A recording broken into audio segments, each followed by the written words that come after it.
Well, last Sunday, I talked about the mission statement, focused on that in particular, because this is not just nice information. I mean, this is the King telling us what we are to do.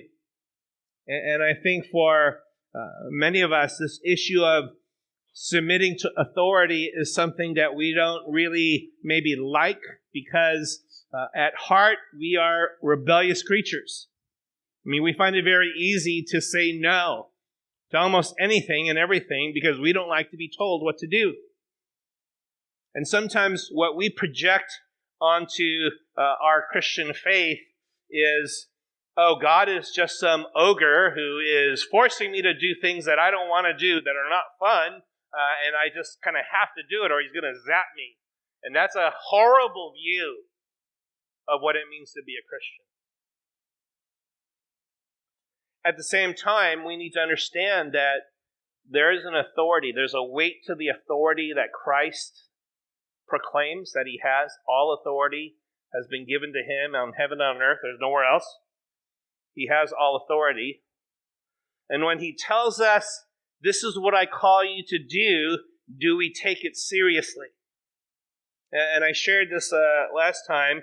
The Lutheran commentator Lenski, he really deals with kind of like the lexical aspect of the text.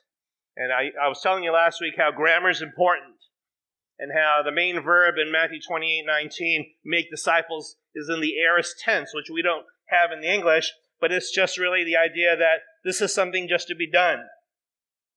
It doesn't indicate how it's to be done. It's just that this is what's supposed to happen. Make disciples. Just do it. Our problem is we got 1,000,001 reasons why we don't have time to do it. Or I'll do it later. Or, I just don't even know how this is so important. Well, if we're called to make disciples, and I want to kind of go over this a little bit more this morning, because in thinking about it, one of the things that maybe is part of the problem is we don't even know what it means to be a disciple ourselves. I mean, let's not even talk about making disciples. Are we disciples? Do we really follow Christ? I mean, are you the real deal? If you want to make a disciple and you say, hey, you should become a Christian like me, if someone were to look at you, would they get the real deal idea of what it means to be a Christian? In other words, is your testimony, is your witness such that it's actually attractive? That someone would look at your life and say, you know what, I want to be like you. I want to be a Christian like you. Not that you're perfect. Okay, there's no one perfect here. Okay, and for anyone that wants to find fault with Christians for not being perfect, you're totally right. No one's perfect. But is your testimony winsome? Is your testimony clear? Can someone say, you know what? I know you're not perfect, but I do see this. I see you love Jesus and that you follow him. I might not agree with everything that you talk about. I might not even like what you're about, but I see that it's clear that you love and follow Jesus. Now we have to understand, our testimony doesn't save people. But if our testimony is not winsome, if our testimony is not attractive, we could actually be doing a disservice for the sake of Christ. I mean, it's not even about making us disciples. We are actually keeping people from wanting to be disciples. Because sometimes people look at Christians, they're like, if you want me to be like you, I'm already messed up. And I don't need to be more messed up like you to be something, what you say is better. So I have to ask you a question. Before we even obey this command to make disciples, are you growing as a disciple of Christ? Now, it's not that we don't have the means to grow. We are given all the means to grow. We've been given his word. We are given the Holy Spirit. We are given the body of Christ, fellow believers, so that we would help each other grow. But what do you do with it? It's like trying to take someone to the table and say, here's food, but you can't make someone eat who doesn't want to eat. Right? You ever try to feed a little baby? And, like when they start eating solids, and those of you who are parents, you might remember this. Babies love, like, the sweet stuff, right? Like the fruit and all that, but they don't like the vegetables and the meat. So if you're like any other parent, what do? You take the spoon and you put, like, the meat or the veggie, you put a little bit of the fruit stuff on the front end. Because they'll do this. And they're like, oh, it tastes good. And then they swallow the whole thing. And that's how you get the veggies in, right? So that's how some of you are still alive today. Your parents had to resort to such strategies, okay? But when it comes to spiritual feeding, some of us are kind of like that too. You come here to be fed. So the food is presented, and you might be going something like this. Does it taste good? Ooh, this is like vegetables. Why is Pastor John always going to talk about, like, hard things? Like, he's talking about sin. It makes us feel so bad. Like, that's like vegetables. I don't know if I want to eat that stuff.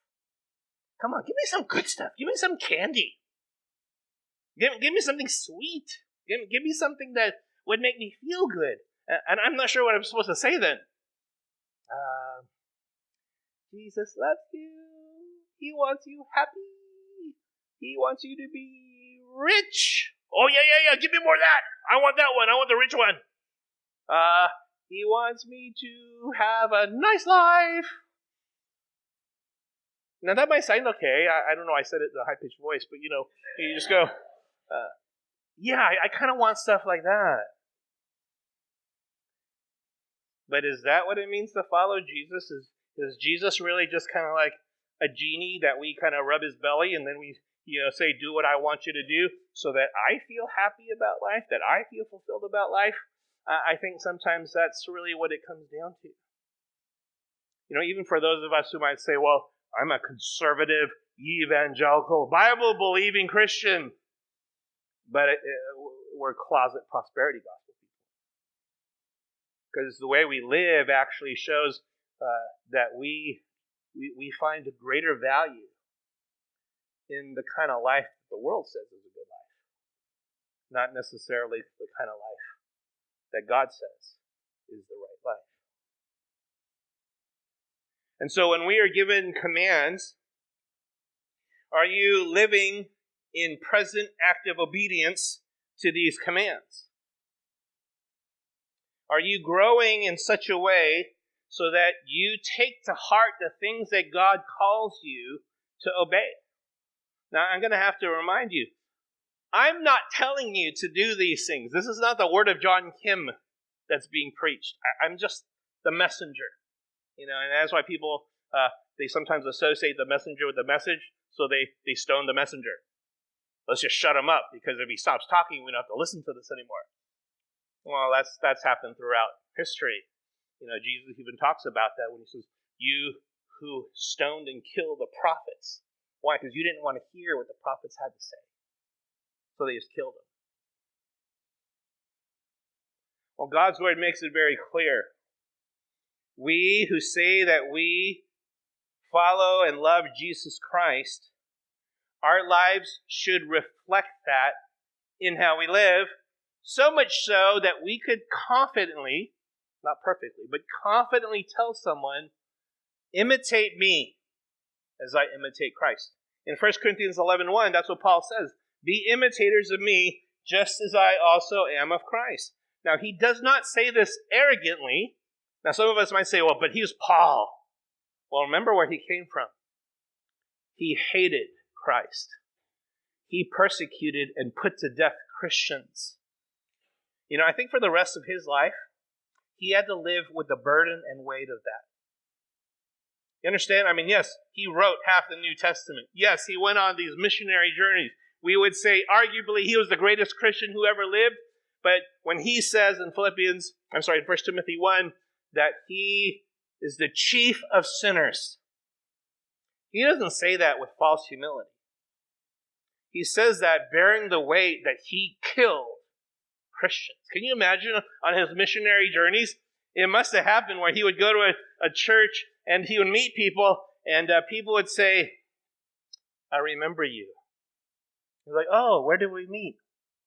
You killed my parents. But it's okay, I forgive you, Paul, because you're a Christian now. Can you imagine hearing something like that? But yet Paul says, imitate me, as I also am of Christ. Why does he say this? He says this because this is the genuine passion of his life. This is what he's living for. And remember, as he is going on his missionary journeys, he's working as a tent maker. That's where we get the whole concept of tent making, that, he didn't want to be a burden to anyone, so he just made a living himself. He made tents so that he could then freely preach the gospel. And so when he goes around preaching and sharing God's truth, you understand, this is not for his own sake. He's not trying to build up.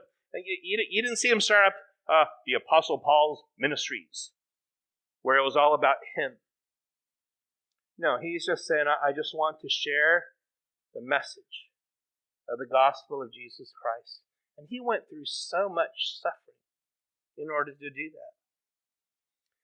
Now, I think part of our problem is, okay, that's nice, that's the Apostle Paul, but you got to understand, Pastor John, I'm busy. How many of you are busy? So you're like, it's a trap. It's a trap. Come on, who's busy? Are you busy? No one's busy? Okay, then you got no excuse. Okay? No. I know you're busy. You're just scared right now. But maybe your busyness masks something when it comes to your spiritual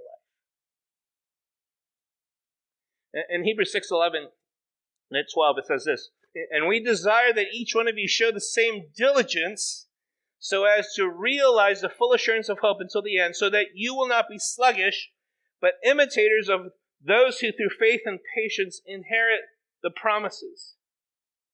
Now, what's the writer of Hebrews saying? Saying, you know what?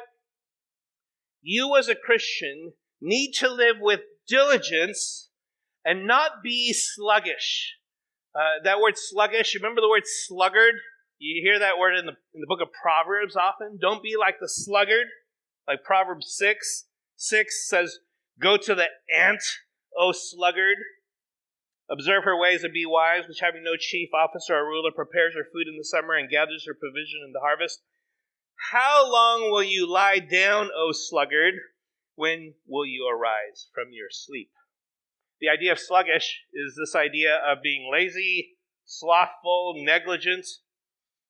One lexical aid even said stupid. Well, what does that mean? Well, the spiritual sluggard is the one who is not diligent, going about God's business. The spiritual sluggard is the one who does not imitate those who through faith and in patience inherit the promises of God. The spiritual sluggard is not the one who is diligent to live out his or her spiritual life. But we're busy. We're busy.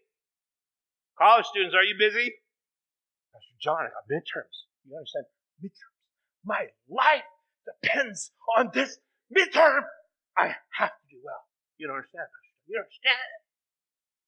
Okay? I get it. You got a midterm. And then there's finals. Final exams. Typical churches, all the collegians clear out the week before finals. Because I have to study. You don't understand. There's only so much time that I have to study. Okay. Study. Not saying don't study. I always find it interesting that people say they have to go study, and, I know I kind of maybe hurt my cause in this sense, in terms of social media. Some of you post and condemn yourselves. You do. I gotta study. And then you see them like at the beach at 2 a.m.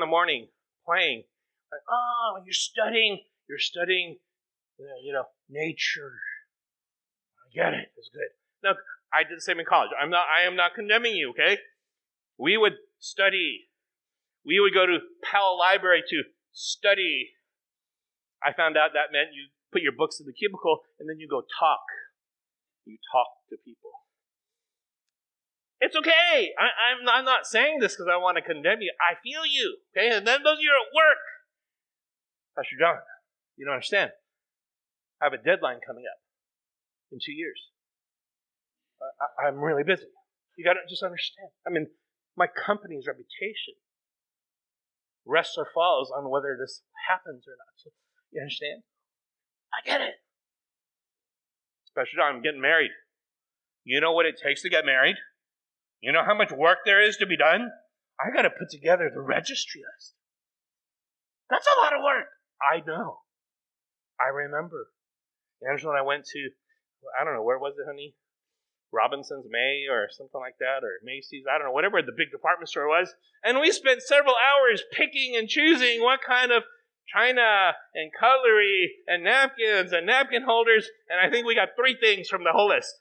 And I just remember thinking, that took a lot of time. A lot of time.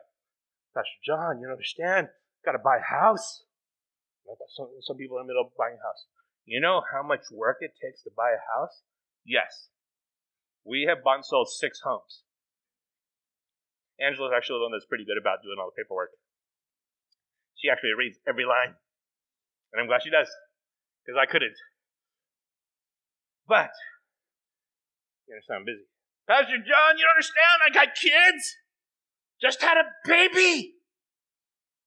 You know what babies do? They cry all night. I haven't been sleeping for the last 20 years. I mean, it's just been like a week, but it feels like that. I get it. Okay? And I'm not just trying to make fun of all those things. I'm saying those are realities that everyone has to face. But, so what do I do with being obedient? You know what's one of the fun things when your kids get older? They will tell you as they get older, Dad, you don't understand. I'm really busy. And I'm looking at them going, should I raise up everything that I do are we going to compete about who's busier? I mean, is that what it is going to come down to? No, you can't do that. It's not worth the trouble. But it's interesting looking at perspective. Like when your 5-year-old kid comes out like, Dad, I'm busy. You understand? I'm organizing my toys. Don't distract me. Dad, I'm busy. I'm going through my Barbie marathon. You don't understand. I can't. I got to concentrate. There's flow to this. There's a meta narrative through all the Barbie storyline. You gotta give me space. Well, all I can tell you is, this is what it's like when you deal with relationships. But when it comes to spiritual life, isn't it interesting that so many people really are like spiritual sluggards? Here's a real good picture of a sluggard. Proverbs 19:24. The sluggard buries his hand in the dish, but will not even bring it back to his mouth. Okay, so picture this. Try to picture this. You're at the dinner table. You are so lazy. Okay? You are so lame. The food has been set. Okay, Mom has made the food. Beautiful. Presentation. Heaping amounts of food. And here's your bowl. Here's your plate.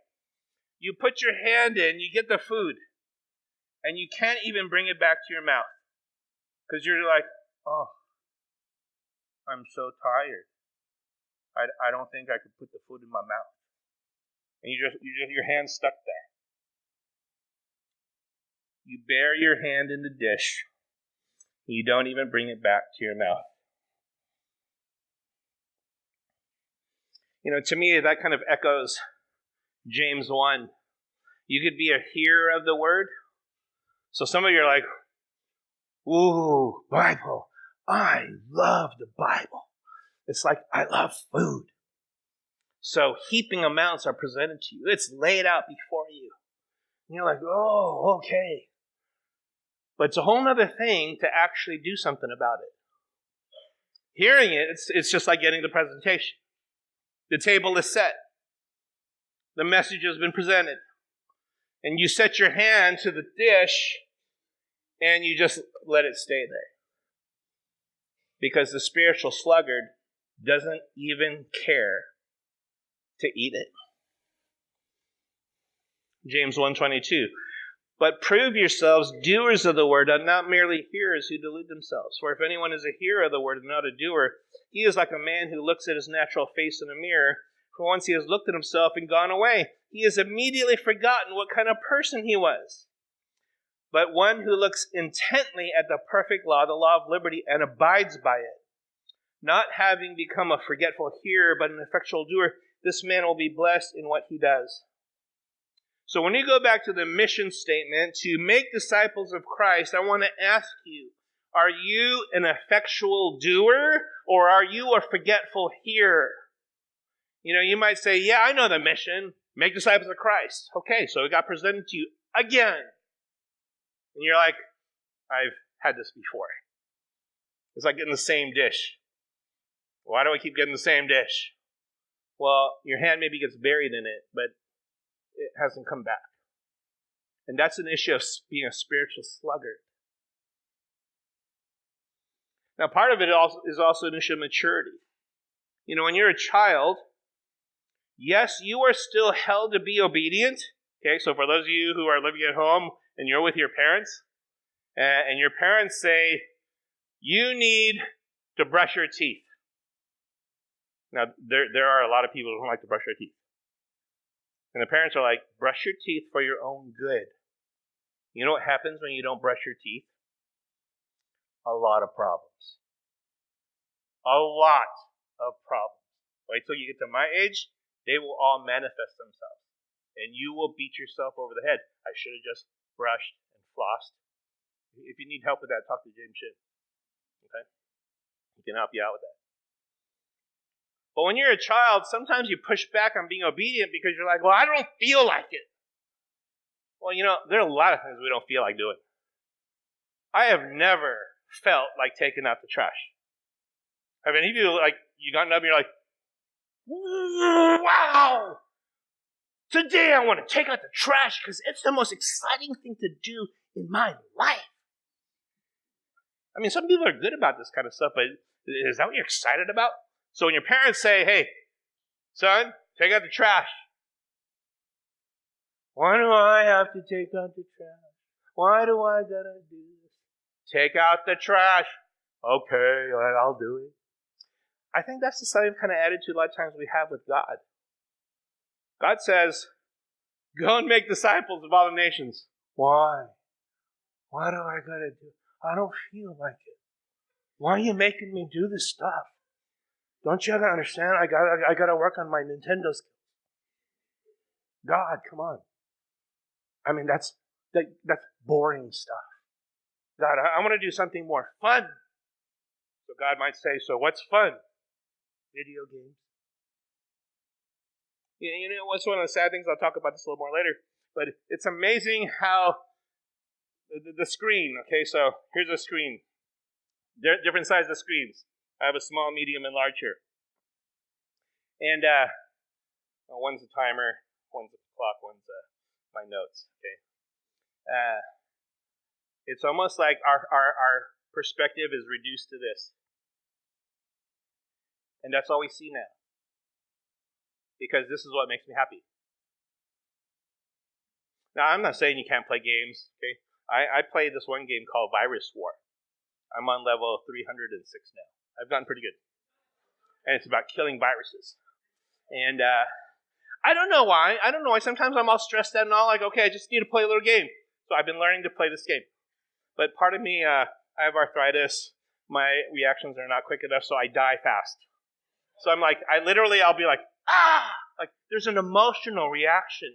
Do you ever get upset? You know, I remember girls when they were playing video games, they'd actually start yelling at the TV.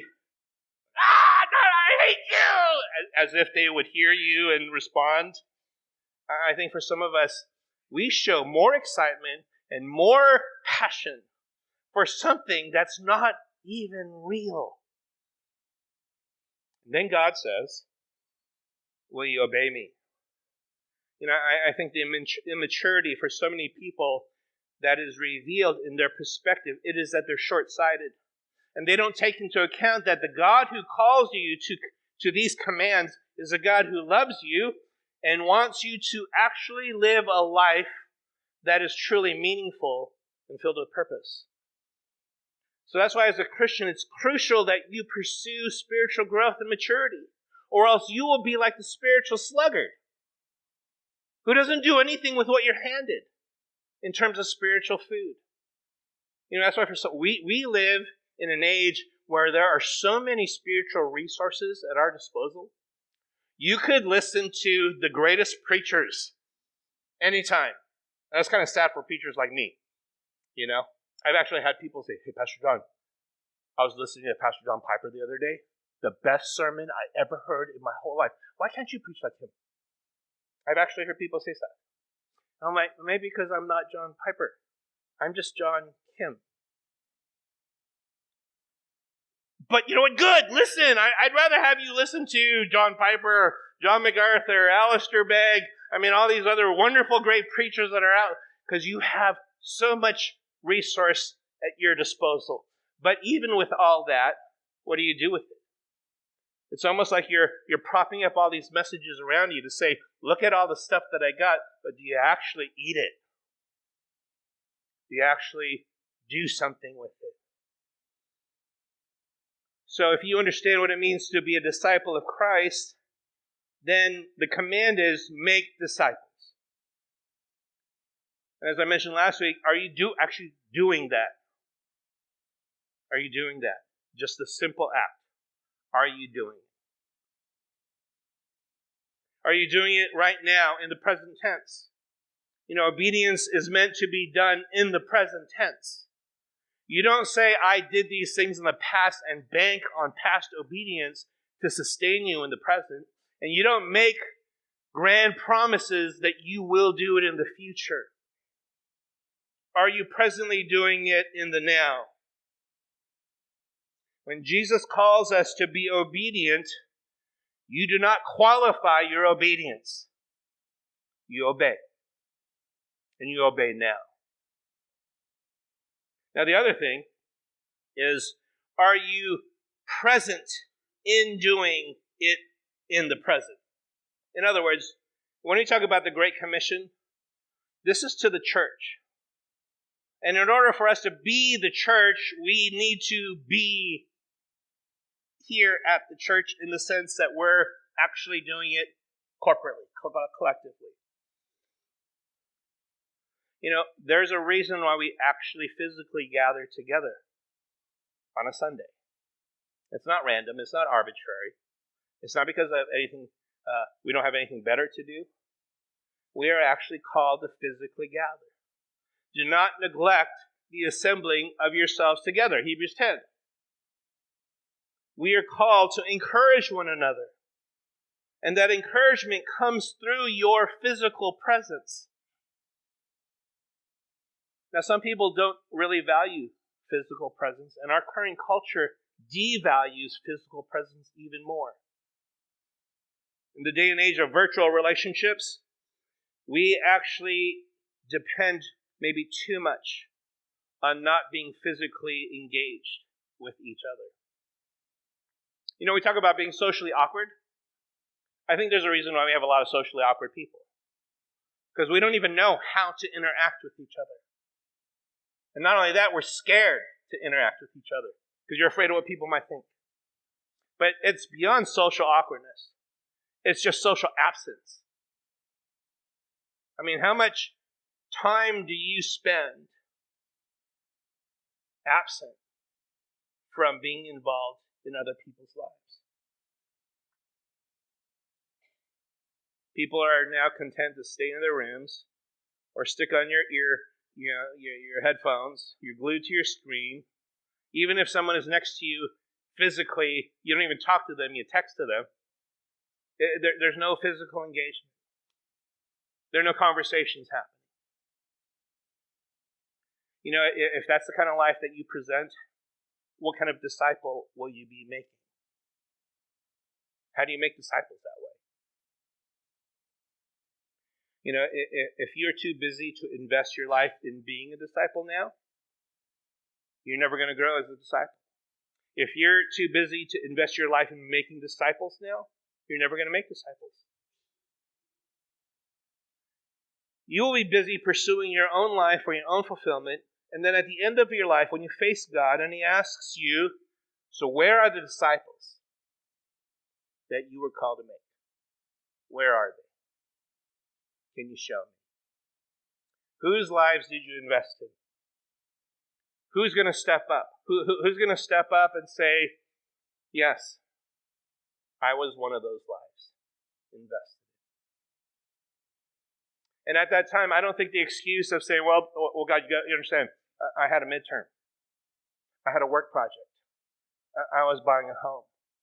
I was raising a kid. Those do not excuse you from obedience to this command, to this mission. You cannot afford to keep putting it off. I think that's the one thing that I hear a lot. It's like, well, I'll do it when I have time, but I don't have time now. Well, maybe what it really is it's an issue of your priorities. Whose lives are you investing in? Now, I don't want you to reduce church to just showing up to an event. That's not just church. It's this organic relationship that you are investing in. And do you make time to do it? You just can't say, I'll do it later.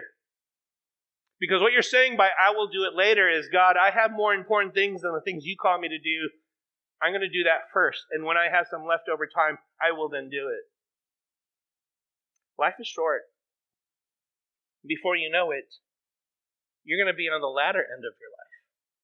And we don't even know when our lives are going to end. So if you keep pushing it off, when will you actually get to the being obedient part?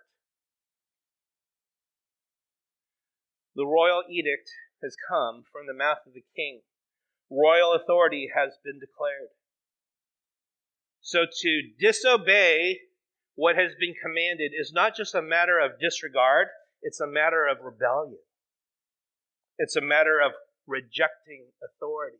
That's serious.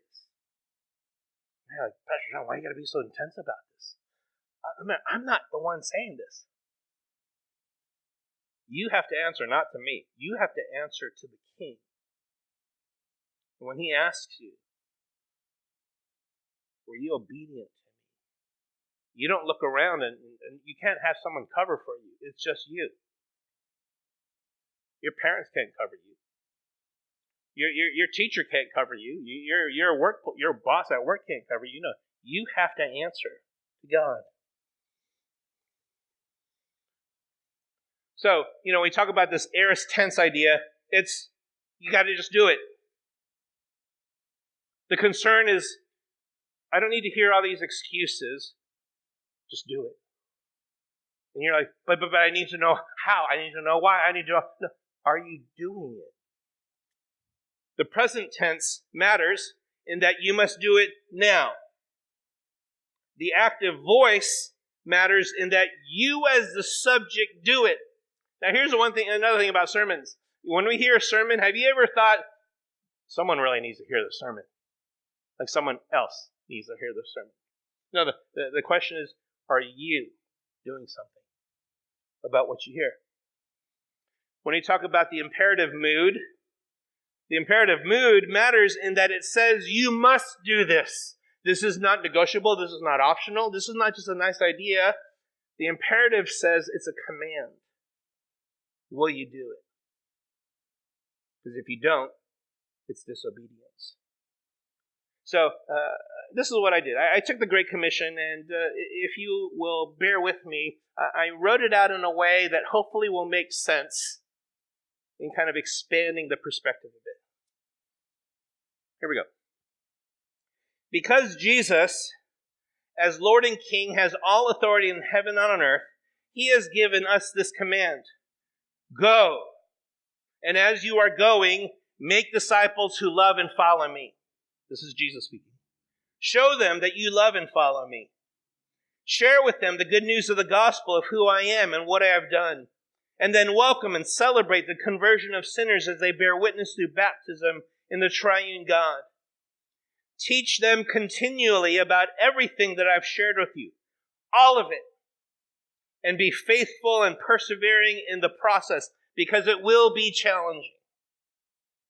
But always remember, I will be with you every step of the way as you pursue and fulfill this mission that I have given you to the end of your days, and to all who follow me to the end of the age.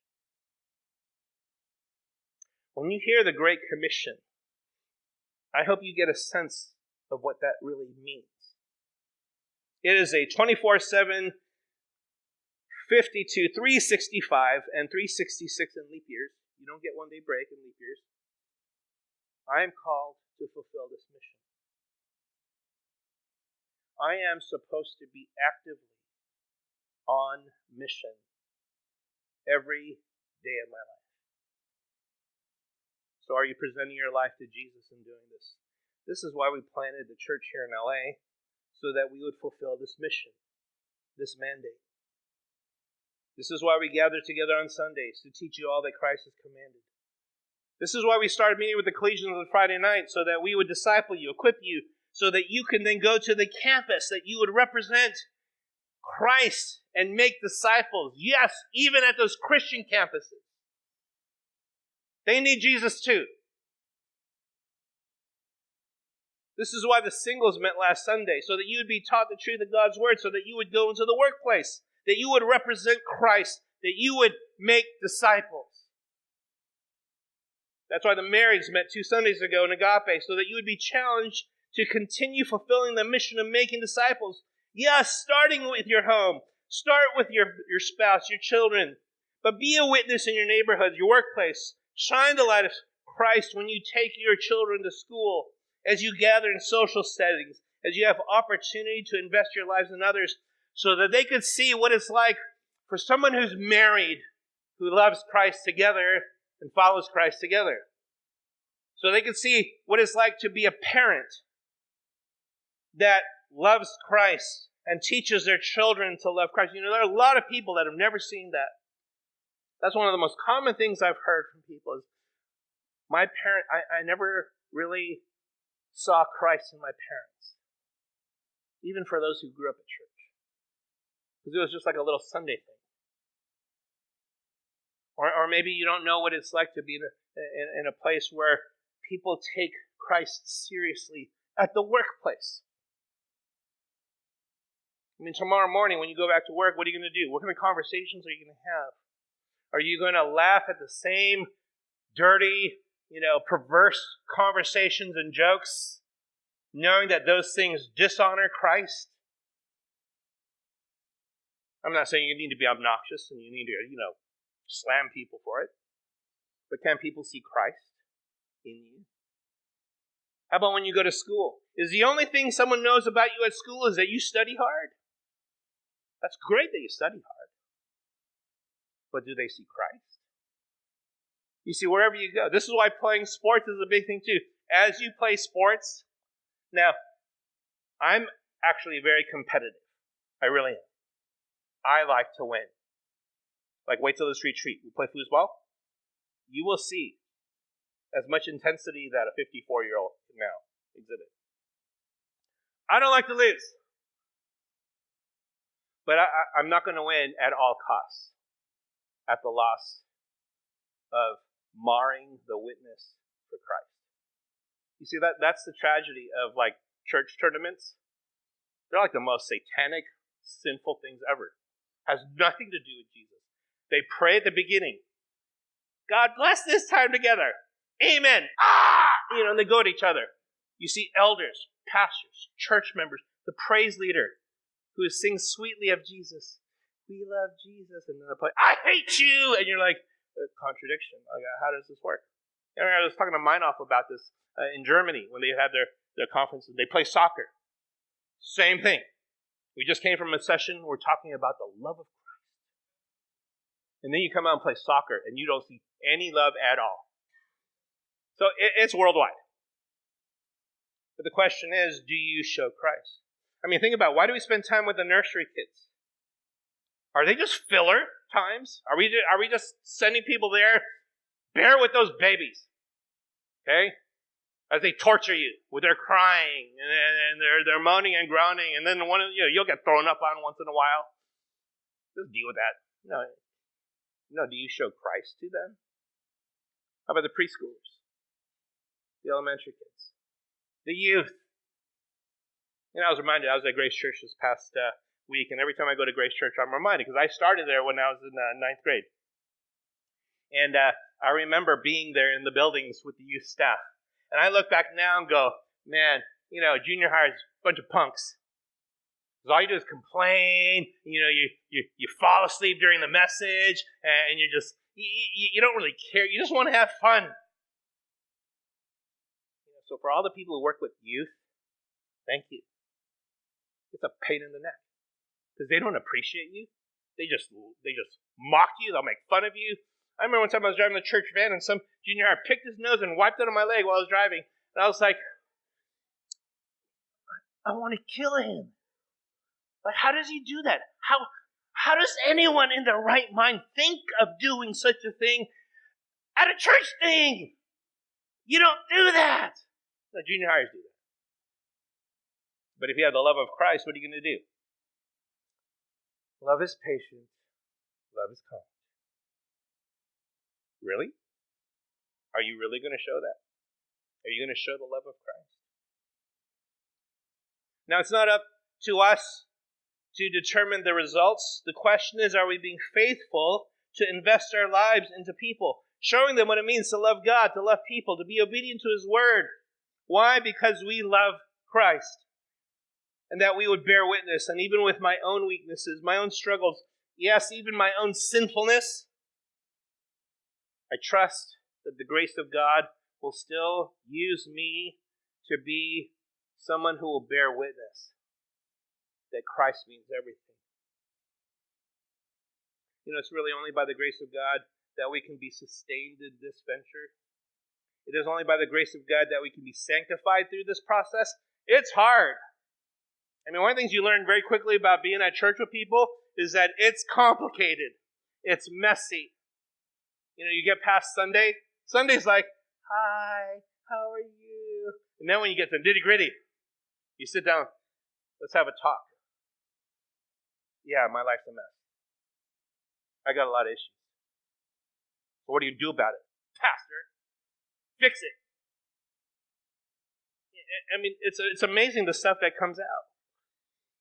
But that's why we're here. That we would show them the love of Christ. This is our mission, to make disciples of Christ. So, will we choose to accept this mission? Not only accept it, but embrace it. I'm hearing the kids screaming even right now. Do you hear that? Do you hear that? And then you're thinking so I'm supposed to make disciples of Christ as they're screaming? That's kind of hard to do. I can imagine if you were screaming, if I was preaching, you're just screaming at me. I might, after a while, get a little discouraged. And go well, why am I doing this? There's some biblical imagery that I think is useful for us to consider here. Turn to 2 Timothy 2, verses 3 and 4. It says, suffer hardship with me as a good soldier of Christ Jesus. No soldier in active service entangles himself in the affairs of everyday life so that he may please the one who enlisted him as a soldier. Now, some of us don't like this imagery. You're like, I'm not into violence. I'm not into, war stuff. But you know what?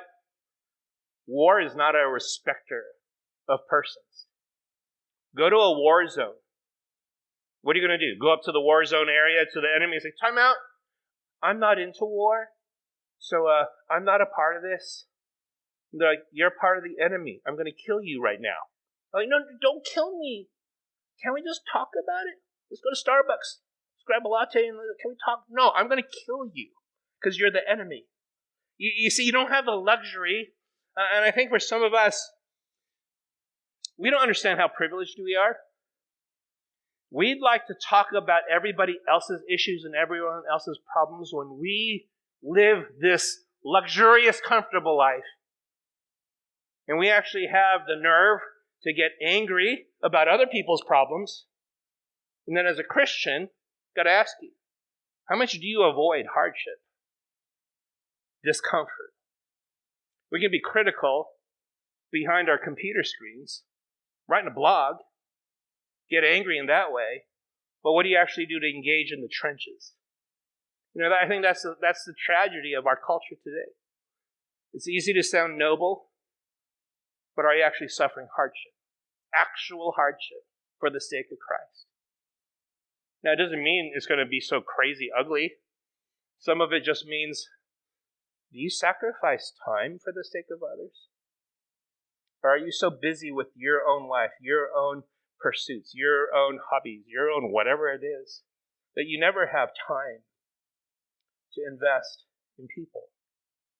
It says here, no soldier in active service entangles himself in the affairs of everyday life. It doesn't mean as soldiers you don't have to deal with the affairs of everyday life, but it says you don't get entangled in it. Why? Because it says, so that he may please the one who enlisted him as a soldier. You see, that's what goes back to the authority of Christ. When Christ says, I am your king, I am the one who is commanding you, and I am calling you to do this, do we actually do it so that we would please him? This is why I still learn a lot in my relationship with my dog Romeo. I do. I really do. As much as sometimes it's hard, this is one thing that I do get. I could be hard on him, but then he still keeps coming back. And like when he does what I ask him to do, like sit. Or when we go out and I say, okay, go pee-pee. Go pee-pee in the grass. And I wonder, does he even know what I'm talking about? Does he just hear wah, wah, wah, wah, wah, wah? But sometimes it seems like he's actually listening. So I go, good job. Good job. And then we go walk over to where you put the little poo in the bag and you put it in the box. So I try to time it where we go there so he poos there, and then I put it so I don't have to carry it that far. And there are times where he actually does it. He goes, I go, poo poo. And he goes and he does this little weird awkward thing that he does to go poo. He goes, I wrap it up, put it in the box, and I go, and he starts walking, and I go, Rome. And he turns around. Good job. Good job. And it makes a difference. He's happier. And you know why? Because he pleased his master. No, it's weird, right? Those of you who have dogs, there's something weird about that. Now, it's not that obedience continues. That's a reflection of me too, right? Things could be all good with God for a moment. You're like, wow, I'm kind of happy. I pleased God. I actually did what I was supposed to do. And how long did that last? Like 10 minutes. And then I was disobedient again. Well, that's the process of sanctification of spiritual growth. Am I going to keep growing in that way? But I can't afford to let the everyday affairs of life entangle me. Are you a good soldier of Jesus Christ?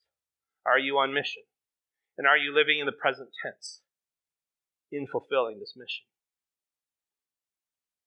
Well, I wanted to get to the vision at least today, but I'm not going to.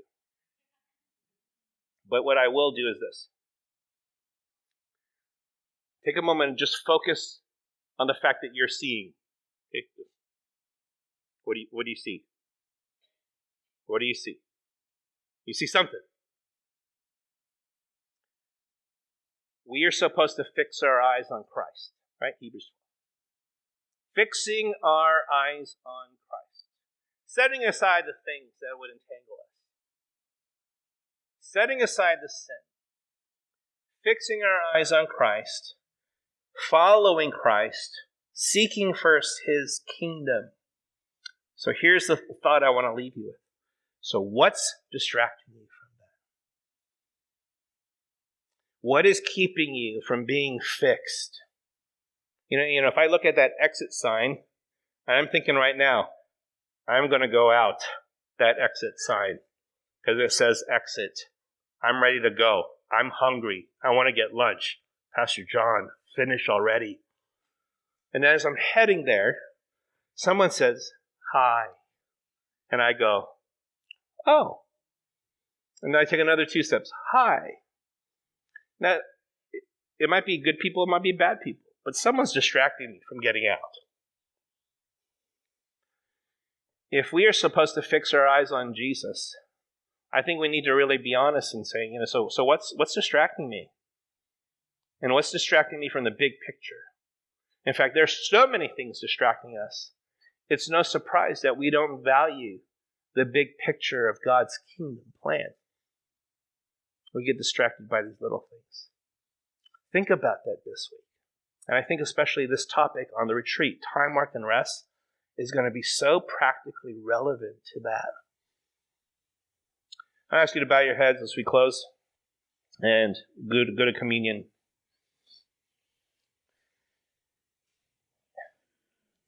I really hope and pray that you understand how important this mission is.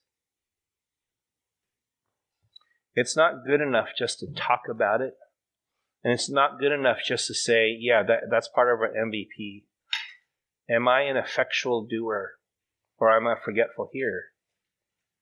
Am I going to, in the present tense, do what I'm called to do? Each of you, if you call yourself a Christian, you are called to do it. And we as a church are collectively called to do this. If you are not a Christian, you're not even on the mission yet. You need to know the one who gives the command. You need to submit your life to Christ. You see, if you're not on mission for Christ, you're on mission for someone else. You're living for a life purpose that goes contrary to everything that Christ represents. And that is a life that leads to destruction. Just look at the world around you. It's a world headed fast to destruction.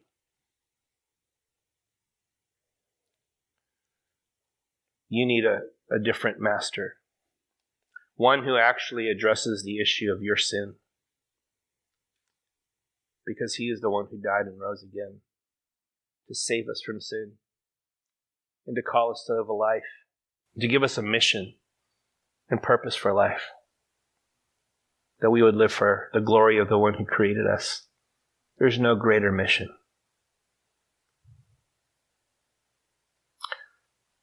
We are reminded every time we take communion, Jesus says, do this remembering me. And this is why it's precious. It's to remember him. We're not just doing this for the sake of a ritual. We're not just doing this so that we can say we did it. It's actually for us to take a moment, sometimes in the midst of the busyness of our lives and all the distractions, and be reminded. Don't forget what life is about. You are on your way to hell, and Jesus came to save us. Don't ever forget it. We'll sing a song.